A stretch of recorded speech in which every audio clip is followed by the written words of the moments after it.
ఇప్పుడు చంద్రబాబు కొడుకుగా. కానీ ఇంతవరకు ఒక్కసారి కూడా లడ్డు విషయం గురించి అక్కడక్కడ మాట్లాడుతున్నారే కానీ ఇలా పవన్ కళ్యాణ్ లాగా ఎక్కువగా ఎక్కడ మాట్లాడుతున్నారు? ఒక మాట నిజం మాట్లాడాడు పొరపాటున, అందుకని నోరు ముంచేశాడు. సీఎంకి దీంట్లో ఏమి ఉండదు, అది ఈవో అపాయింట్ చేయటం వరకే సీఎం పని, తర్వాత సీఎంకి దీంతో సంబంధం ఉండదు అని అనేసాడు. అది జగన్ సమర్థించినట్టు అయిపోయింది కదా, వాళ్ళ నాన్నకి దాంతో నోరు ముంచేశారు. అక్కడ నువ్వు నీ పిచ్చితనంగా మాట్లాడదు, ఇప్పుడు అబద్ధం మాట్లాడాలి, నువ్వు నిజం మాట్లాడితే ఎట్లా, మన అబద్ధాలు కదా మాట్లాడుతూ అబద్ధాలు ప్రచారం చేయాలి, నువ్వు అబద్ధానికి తాళం వేయాలి. అది ఇంకా తెలియదు కదా, వాళ్ళ నాన్న పూర్తి విశ్వరూపం తెలియదు కదా వాడికి, అందుకని వాళ్ళ నాన్న విశ్వరూపం నోరు మూయమన్నారు, మూసాడు. పవన్కి ఏమో పవన్ ఎందుకు ఇప్పుడు దూకాడు అనవసరంగా అబద్ధానికి, తను ప్రజల్లోకి వెళ్ళలేకపోతున్నాడు. వైజాగ్ స్టీల్ ప్లాంట్ నేను ముందుంటాను, నా ప్రాణం అడ్డు పెడతాను, ఎలా దీన్ని ప్రైవేట్ చేస్తాను చూస్తాను, వాగ్దానాలు ప్రగల్భాలు పలికినాడు. ఇప్పుడు అక్కడ జరుగుతా అంటే మూసుకుని కూర్చున్నాడు. ఎక్కడికి వెళ్ళినా ఈ 32,000 అమ్మాయిల సంగతి ఏంటని అడుగుతున్నారు.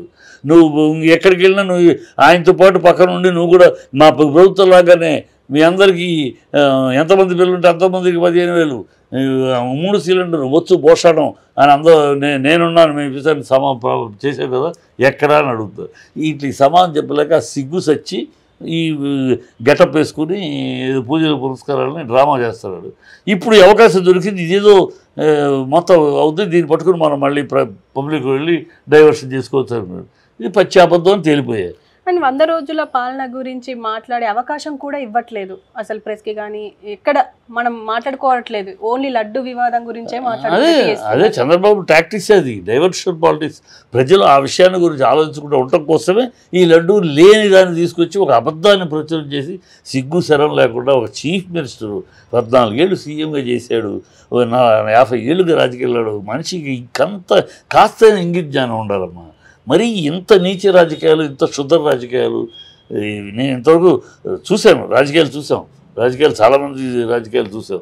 తమిళనాడులో చదువుకున్న రోజు నుంచి నేను 1972లో నేను కాలేజ్ స్టూడెంట్ యూనియన్లో ఉన్న కాడి నుంచి కూడా నేను చూస్తాను అక్కడ ఇక్కడ. ఇంత శుద్ధమైన చంద్రబాబు లాంటి శుద్ధమైన రాజకీయ నాయకుడిని ఎప్పటికప్పుడు ఏదో ఒకటి లేనిపోని ప్రజలను ఒక అలజడిలోకి పుట్టించి, ప్రజలు ఒక అలజడిలోకి తోసి, ఒక లేనిపోని ఒక కలామిటీ సృష్టించి తద్వారా లబ్ధి పొందటం, ఇంత చిల్లర శుద్ధ రాజకీయం, మోసపూరిత రాజకీయం ఈయన తప్పితే మరొకడు చేయలేడు.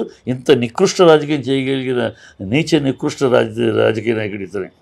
అండ్ చాలామంది మాట్లాడుతున్నారు అసలు దీన్ని ఎందుకు రాజకీయం చేస్తున్నారు, సాల్వ్ చేస్తే సరిపోయేది, ఎందుకంటే ప్రభుత్వం లా అండ్ ఆర్డర్ మీ చేతుల్లో ఉంది, ఎందుకు చేస్తారు అదే ఎందుకు అక్కడ చంద్రబాబు రెండు ఒకే పెట్టగలడు. ఒకటి డైవర్షన్, ఈ ఇష్యూ అనేటప్పటికి ఒక వర్గానికి సంబంధించి కానీ మొత్తం ఆ రాష్ట్ర ప్రజలందరికీ సంబంధించిన లడ్డు తిరుపతి అనగానే. సో ఒక విషయంగా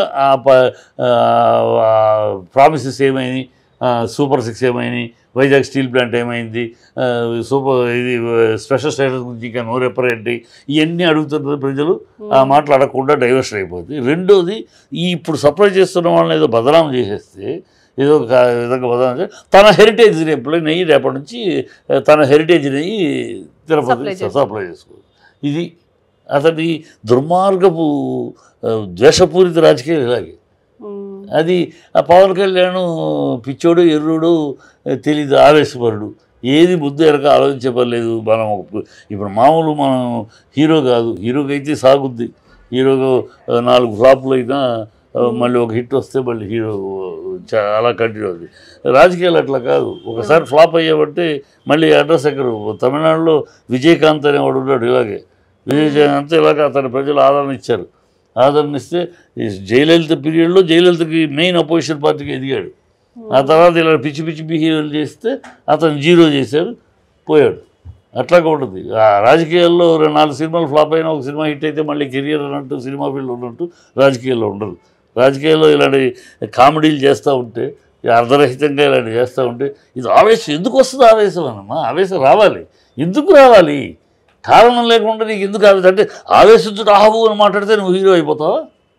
ఎగ్జాక్ట్లీ. ఈవెన్ ఇప్పుడు సోషల్ మీడియాలో కూడా అదే వైరల్ అవుతుంది. ఈ తెలంగాణలో మాధవీలత అటు అంటే కూటమికి పవన్ కళ్యాణ్ కమీడియన్లు దొరికిపోయారా అని చెప్పేసి వైరల్ చేస్తున్నారు చాలా మంది. భవిష్యత్ మొత్తం అవే మాట్లాడుతున్నారు కూడా. ఖచ్చితంగా మాధవీలత అమ్మాయికి అమ్మాయి మీద ఎన్ని కేసులు ఉన్నాయి, పెద్ద పుడింగిలాగా మాట్లాడింది. ఆ టైంలో అమ్మాయికి హాస్పిటల్ కూడా మూసారు. అవును, కరోనా టైంలో హాస్పిటల్ కూడా పెద్ద ఫ్రాడ్ జరిగింది. ఏదో పెద్ద పుడింగిలాగా మాట్లాడితే ఏదో సనాతన ధర్మం ఈవిడికి ఇవాళ బొట్టు పెట్టుకురా, కానీ ఏం తెలుసు ఈవిడికి సనాతన ధర్మం? 30 గుళ్ళు పగలు కొట్టాడు చంద్రబాబు పీరియడ్లో. బీజేపీ మినిస్టర్ని ఎండోమెంట్ మినిస్టర్గా చేసి మాణిక్యాలరావుని పెట్టి దాదాపు 20 పగలు కొట్టిపోయారు. అప్పుడేం మాట్లాడలేదు, అప్పుడు ఎందుకు మాట్లాడలా? అప్పుడు మరి ఇప్పుడు ఇంత పశ్చాబద్ధం తిరుపతికి అపవాదం తీసుకొచ్చే పశ్చాబద్ధాన్ని చంద్రబాబు ప్రమోట్ చేస్తున్నాడు. దాని గురించి నిలదీయాలి కదా నువ్వు. ఏమి హిందూ మతం అంటే మరొకడు తిరుపతిలోకి వెళ్ళటానికి వైఎస్ఆర్ ప్రెసిడెంట్గా చేసినవాడు, చీఫ్ మినిస్టర్గా చేసినవాడు. అతను వెళ్ళాలంటే అఫిడవిట్ వల్ల. అంటే హిందూ మతాన్ని ఏం చేస్తున్నారు మీరు? హిందూ మతం ఇతరులు అంటరాని వాళ్ళుగా, హిందూ అనేది సర్వమత సమతం మతం, అందరినీ హక్కును తెచ్చుకునే మతం అది. ఇలాంటి మతాన్ని మీరు డిక్లరేషన్ చేయాలి అంటే ఏం చెప్తారు? రేపు దళితులు ముఖ్యమంత్రికి ఎదుగు, రేపు దళితుడు వెళ్ళాలంటే దళితుడు నువ్వు హిందూగా మారావని అడుగుతావా? ఏమి సిగ్నల్ ఇస్తున్నారని దేశానికి, సమాజానికి ఏం సిగ్నల్ ఇస్తున్నారు? ఆ బుద్ధి ఉందా అమ్మాయికి మాట్లాడటానికి? రానివద్దు అంటే అసలు ఏం చెప్తారు? హిందూ మతాన్ని గురించి మీ ఇంటర్ప్రిటేషన్ ఏంటి? హిందూ మతం అనేది అందరినీ తన హక్కులు చేర్చుకునే హృదయం ఉన్న హిందూ మతం అనేది మతం కాదు, అది జీవన విధానం అంతే. జీవన విధానం అనేకసార్లు చెప్పిన వీళ్ళకి బుద్ధి జ్ఞానం లేదు. ఇంకా హిందూ మతం అంటే ఏంటో తెలియని మూర్ఖ ముసికామళ్ళు మాధవీలత వాళ్ళు దౌర్భాగ్యంగా మాట్లాడుతూ ఉంటారు. హిందూ మతం అంటే ఏంటి? హిందూ మతం అంటే అందరినీ హక్కులు చేర్చుకునేది, అందరినీ హక్కులు చేర్చుకునే విశాల హృదయం అన్నది నా మతం, హిందూ మతం. ఆ మతంలో అతను ఎవరిని రావాలంటే అఫిడవిట్ ఇవ్వాలా? అందులో ఒక సీఎంగా 5 ఏళ్ళు రాష్ట్రాన్ని పరిపాలించిన వాడు, 5 సార్లు పట్టు వస్త్రాలు మోసుకెళ్ళి ఇచ్చినవాడు, అంతకుముందు 10 ఏళ్ళు పట్టు వస్త్రాలు మోసిచ్చిన ఒక వ్యక్తి కొడుకు. వాళ్ళని వచ్చి మీరు వాళ్ళని కార్యకర్తలు వెళ్ళేస్తే అరెస్ట్ చేస్తారా? ఏమీ చేస్తున్నారు? మీ పాలన ఏంటి? అంటే మతాలని ఎలాగైనా మత కలవలో సృష్టించాలని చంద్రబాబు ప్రయత్నం కనపడుతుంది ఇక్కడ. ఈ వీళ్ళ బీజేపీ వాళ్ళకు కూడా అదే కనపడు. ఏంటి? మత కలవలో సృష్టిస్తే వాళ్ళ బతుకు పండుద్ది. లేకపోతే ఇప్పుడు చంద్రబాబుకి తోక పవన్ కళ్యాణ్ తోక బీజేపీ ఎక్కడో ఉంది, అడుగున అది పైకి లేవాలంటే మత కలవలు రావాలి. మత కలవలు వస్తే అప్పుడు మనం ముందుకు వస్తాం అనే తాపత్రయం కనపడుతుంది. ఎప్పుడైతే జమిలీ ఎన్నికలు రేపు 2027లో జమిలీ ఎన్నికల కనుక తీర్పు వచ్చేస్తాయి, జమిలీ ఎన్నికలు వస్తే చంద్రబాబుకు 3.5 ఏళ్ళే, ఇంకో 2 నెలలు 27కి జమిలీ ఎన్నికలు వస్తే అందుకని ఇప్పటికే మసక మారిపోతుంది. ఈ 100 రోజులకే చంద్రబాబుని చీతూపు అంటున్నారు. ఇంకా పెరిగితే ఏమైందో. అందుకని ఈ లోపల ఏదో ఒక మత కల్లోలం ఇంకోటి సృష్టించేస్తే ఈ మత కల్లోల్లో జనాలన్నీ కొట్టుకుంటూ ఉంటే అప్పుడు దాని నుంచి ఈయన చుట్ట కాల్చుకుంటాడు చంద్రబాబు. ఇందుకు జరుగుతున్న డ్రామా బీజేపీ దానికి వంత పడుతుంది. అందుకే వాళ్ళకి కూడా కావాలి, వాళ్ళంతటా వాళ్ళు పెరగడానికి, ప్రజల్లో మంచి చేసి ప్రజల్లో చేసి వెళ్ళాలి. వాళ్ళ అంత సీన్ లేదు. ఊరినే జై శ్రీరామ్ అంటే సమాజం బాగుపడిపోద్దా? కమ్యూనిస్టులు అనేవారు ఎరుపు అంటే సమాజం బాగుపడుతుందా? ఎరుపు అని అరుపుతోటి సమాజం బాగుపడదు.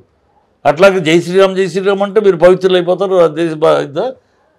వీళ్ళు సమాజాన్ని చేయండి. మీరు చేస్తున్నది ఏంటి? మీరు దేవుడి పేరు చెప్పి మీరు మతం పేరు పెట్టి రాజకీయాలు చేయకండి. మతం పేరు పెట్టి ప్రజలకు చేయండి మంచి. వాళ్ళు బీజేపీ వాళ్ళు చూడు సమాజంలో ఎంత ఎక్కడ మన వరదలు వచ్చినప్పుడు ఒక్క బీజేపీ నాయకుడు కనపడ్డాడా? ఎక్కడ కనపడ్డారు మీరు? బీజేపీ వాళ్ళు ఎక్కడ ఉన్నారు? ఒక్కడ కనపడ్డారా? ఒక మినిస్టర్ కానీ? పురంధేశ్వర్ ఎక్కడ? సీఎం రమేష్ ఎక్కడ? నీళ్ళలో దిగలేదే?